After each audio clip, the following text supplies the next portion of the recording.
Hi, it's Luke Chao from the Morpheus Clinic for Hypnosis in Toronto, Canada.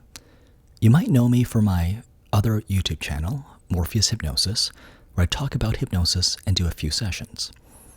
Recently, I've been getting more and more comments saying that I have an ideal voice for ASMR, even if on the other channel the ASMR is unintentional. On this channel, the ASMR is intentional.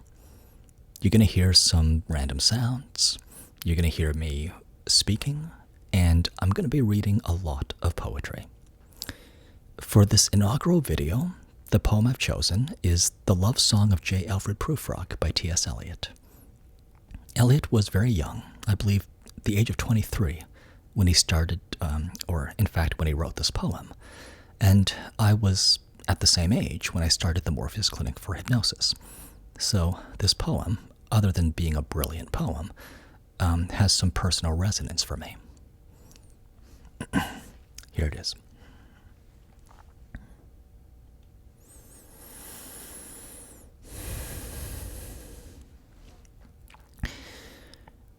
Let us go then, you and I, when the evening is spread out against the sky, like a patient etherized upon a table. Let us go through certain half-deserted streets, the muttering retreats of restless nights in one-night cheap hotels, and sawdust restaurants with oyster shells, streets that follow like a tedious argument of insidious intent to lead you to an overwhelming question. Oh, do not ask what is it. Let us go and make our visit. In the room, the women come and go, talking of Michelangelo. The yellow fog that rubs its back upon the window panes, the yellow smoke that rubs its muzzle on the window panes, licked its tongue into the corners of the evening, lingered upon the pools that stand in drains, let fall upon its back the soot that falls from chimneys, slipped by the terrace, made a sudden leap, and seeing that it was a soft October night, curled once about the house and fell asleep. And indeed there will be time, for the yellow smoke that slides along the street, rubbing its back upon the window panes. There will be time. There will be time to prepare a face to meet the faces that you meet. There will be time to murder and create, and time for all the works and days of hands that lift and drop a question on your plate. Time for you, and time for me, and time yet for 100 indecisions, and for 100 visions and revisions before the taking of a toast and tea. In the room, the women come and go, talking of Michelangelo. And indeed there will be time to wonder, do I dare? And do I dare? Time to turn back and descend the stair. With a bald spot in the middle of my hair, they will say how his hair is growing thin.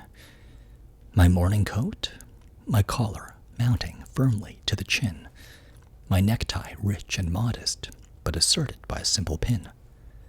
They will say but how his arms and legs are thin. Do I dare disturb the universe?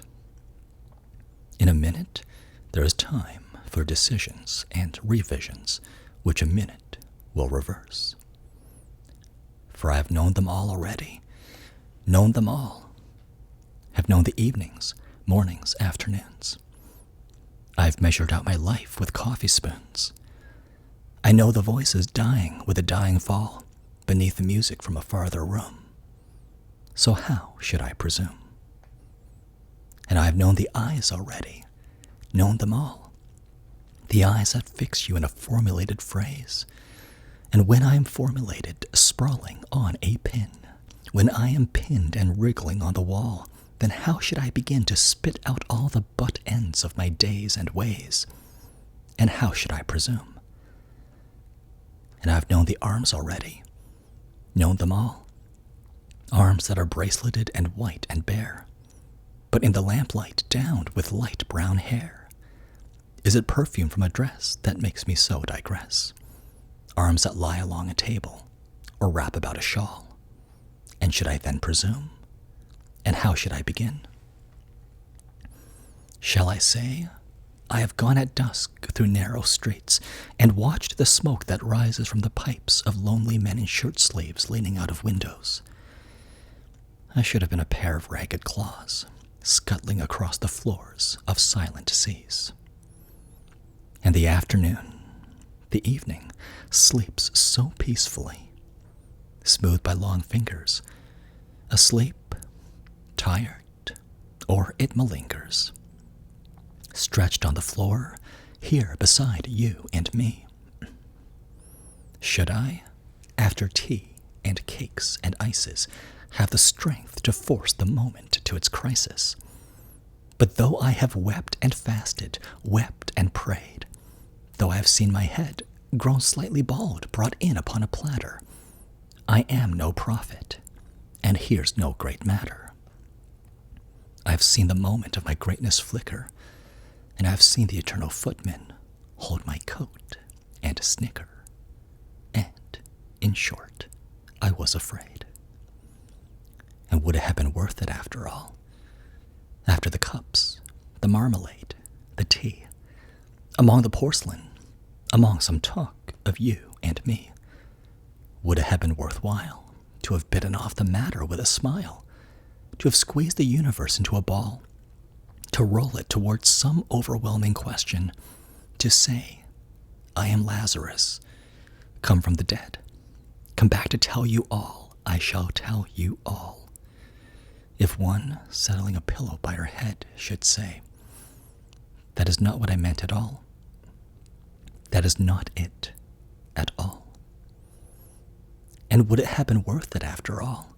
Would it have been worthwhile after the sunsets in the dooryards and the sprinkled streets, after the novels, after the teacups, after the skirts that trail along the floor, and this, and so much more? It is impossible to say just what I mean, but as if a magic lantern threw the nerves and patterns on a screen. Would it have been worthwhile if one, settling a pillow or throwing off a shawl, and turning toward the window, should say, that is not it at all. That is not what I meant at all. No, I am not Prince Hamlet, nor was meant to be. I'm an attendant lord, one that will do, to swell a progress, start a scene or two. Advise the prince, no doubt, an easy tool. Deferential, glad to be of use, politic, cautious, and meticulous, full of high sentence, but a bit obtuse. At times, indeed, almost ridiculous. Almost, at times, the fool. I grow old. I grow old. I shall wear the bottoms of my trousers rolled. Shall I part my hair behind? Do I dare to eat a peach? I shall wear white flannel trousers and walk upon the beach. I have heard the mermaids singing, each to each. I do not think that they will sing to me. I've seen them riding seaward on the waves, combing the white hair of the waves blown back, when the wind blows the water white and black. We have lingered in the chambers of the sea, by sea-girls wreathed with seaweed red and brown, till human voices wake us, and we drown.